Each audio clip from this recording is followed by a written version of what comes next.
If you were a Catholic school principal and an angry parent came up to you and said, I demand to talk to the superintendent, or I demand to talk to the school board and be heard, how would you respond to that?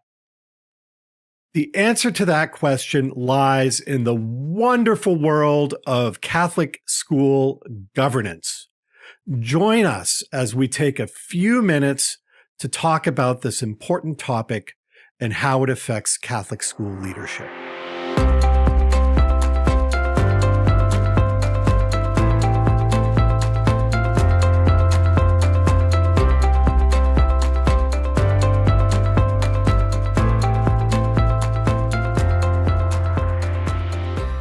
When I reflect on Catholic school governance, I often think back to my first few years as a Catholic school administrator, when I was responsible for leading my school through its 10-year accreditation cycle. As part of that process, we had to address standards related to leadership and standards related to governance. At first, I was confused. No one had ever really explained the difference between these concepts to me before. Over time, I came to understand what I wish I knew earlier, that Catholic schools operate within specific structures of authority. There are defined lines of responsibility and accountability that shape how decisions are made. Ineffective leaders often ignore these lines of authority and buck the system. They might claim authority that they do not actually have, and in doing so, they alienate key stakeholders. On the other hand, effective Catholic school leaders understand the nuances of how authority flows. They leverage relationships with key stakeholders and governing bodies to advance both the vision of the school and the mission of the church. So what exactly is Catholic school governance? The National Standards and Benchmarks for Effective Catholic Schools defines governance as a process that provides direction or authority for the well-being of the school. That authority comes from or flows through a governing body.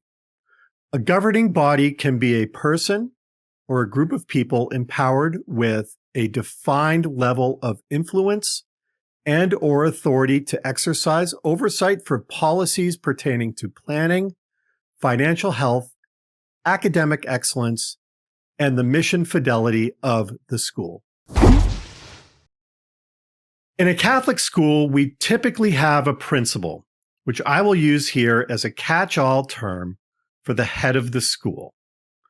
Part of the principal's responsibilities are for the day-to-day operations of the school, and he or she is usually assisted by a leadership team. This might include assistant principals, deans, department chairs, bookkeepers, enrollment managers, and the list goes on. Together, the principal and the team manage the day-to-day operations of the school. This does not mean the principals and their team members are not visionary leaders. They absolutely are, but their leadership is bounded by the sphere of their responsibility. For example, a dean of student discipline does not typically have oversight over the curriculum. A physical education department chair does not usually have oversight over hiring a new math teacher. The scope of their authority is limited by the nature of their work. In the world of governance, however, we look beyond that. Beyond the managerial tasks of the principal's role, we also see the principal interacting with various governing bodies, which scribe the contours of how that global authority flows. Governing bodies that are involved in the flow of authority might include the bishop and the superintendent, the pastor, a school board, and a religious order network if the school is owned by a religious order. These entities all carry different levels of authority depending on how the school's governance model is set up. Understanding the nature of this authority is what allows Catholic school leaders to work effectively with governing bodies such as these. Of all possible governing bodies, it is most important to understand the authority of the bishop, or what canon law refers to as the local ordinary. Without exception, no Catholic school can ever call itself Catholic without the express authorization and permission of the bishop. Canon law states that even if it is in fact Catholic, no school is to bear the name Catholic school without the consent of competent ecclesiastical authority. The competent ecclesiastical authority is usually the bishop. The bishop's authorization is what allows the celebration of Mass at the school, sacraments, the presence of the Blessed Sacrament in the school chapel, and the presence of clergy in school life.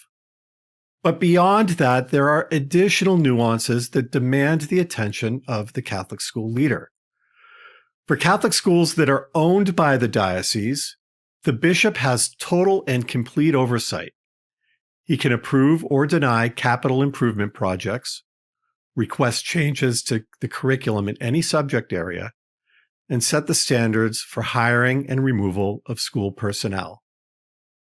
On the other hand, for Catholic schools that are independently owned by a board of trustees or religious order or some other foundation, and not the diocese, the bishop's authority extends only to issues related to faith and morals, and does not extend to what canon law refers to as the internal direction of the school.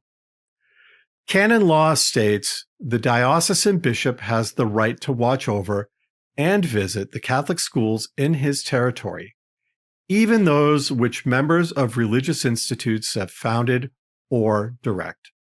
He also issues prescripts which pertain to the general regulation of Catholic schools.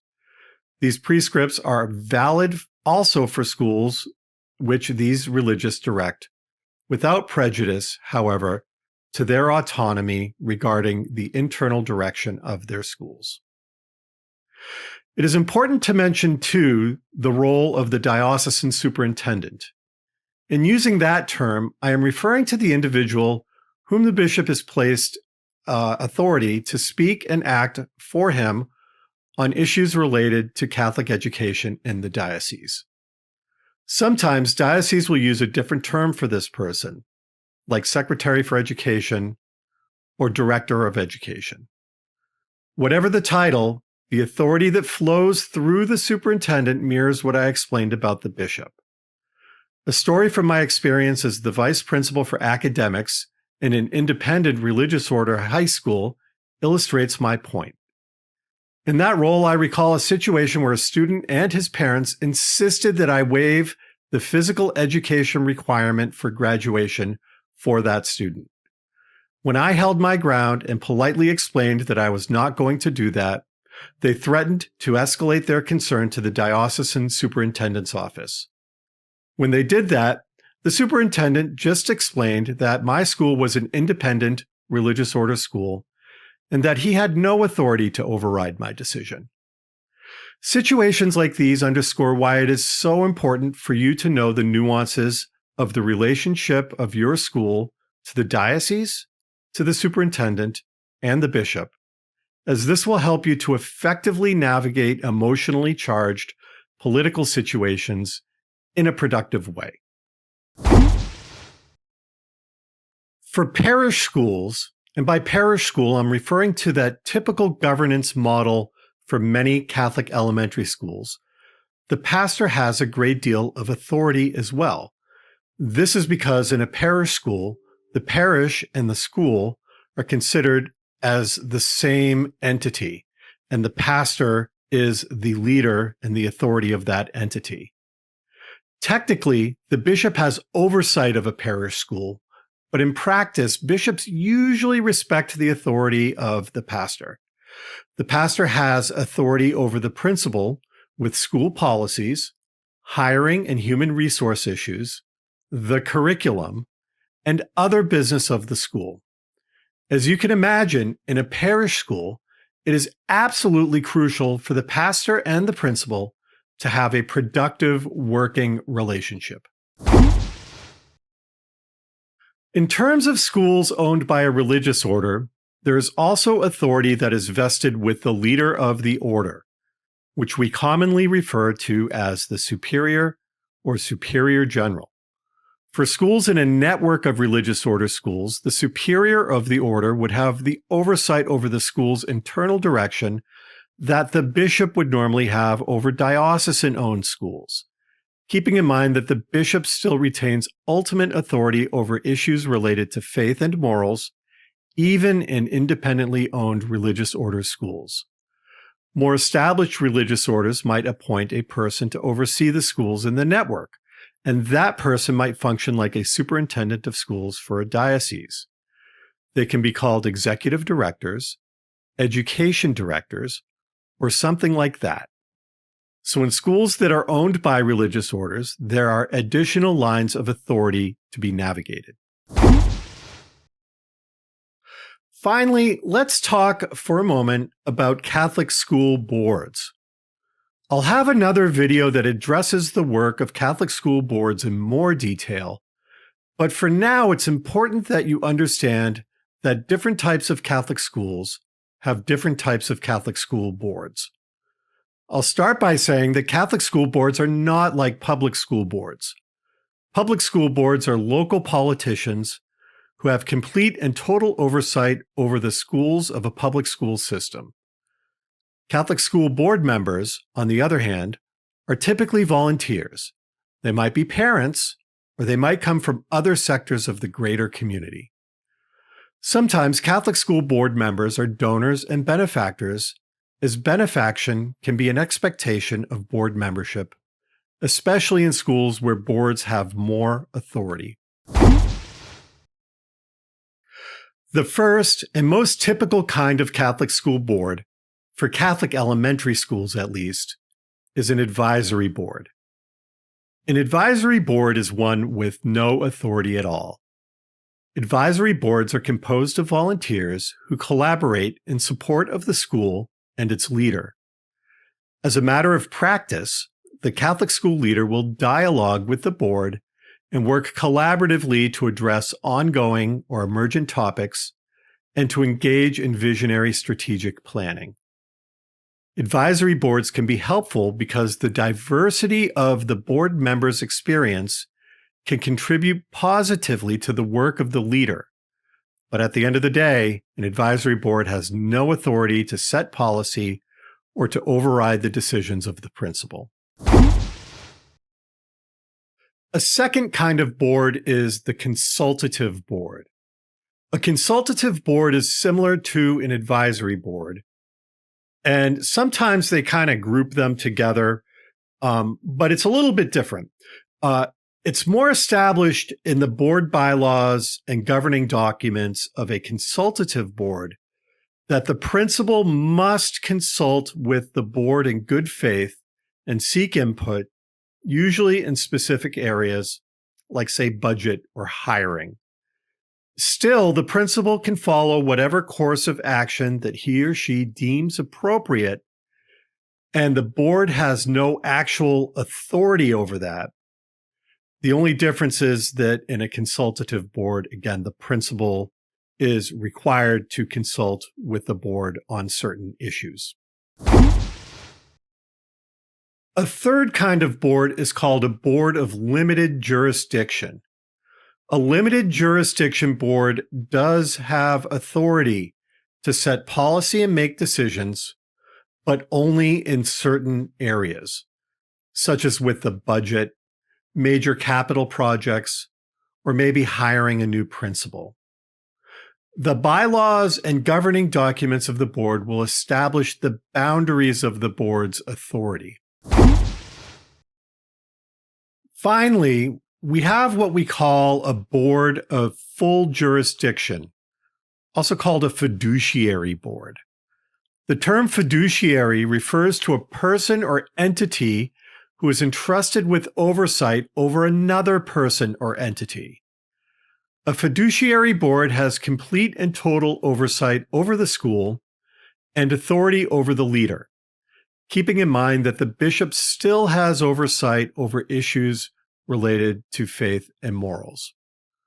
Often, fiduciary board members are major donors to the school, and through their benefaction, they are invited to serve as board members. So, as we bring this video to a close, let me share a few key points that I think are important for every Catholic school leader to understand. First, no matter what the governance structure or board authority, no Catholic school can call itself Catholic without the permission of the diocesan bishop. The bishop's authority over the school might vary depending on the school's governance structure, but the bishop always has oversight over issues related to faith and morals. Second, as a leader, you can't change the governance of your school. That's determined by canon law. You also can't usually change your board's authority structure. But what you can do is learn about it all and take steps to lead effectively in your context. And third, it is crucial for the leader to develop good relationships with governing bodies, like the bishop, superintendent, the board or the pastor, or the religious order, depending on the type of school and its style of governance. So wow, that's a lot, but it's still worth it for you to take the time to learn about these things. Different types of governance, the different governing bodies involved, and how it all comes to bear in your school, and how it all supports the vision and mission that you have for your school. By knowing about and respecting the flow of authority through the school, you'll be a more effective and productive Catholic school leader.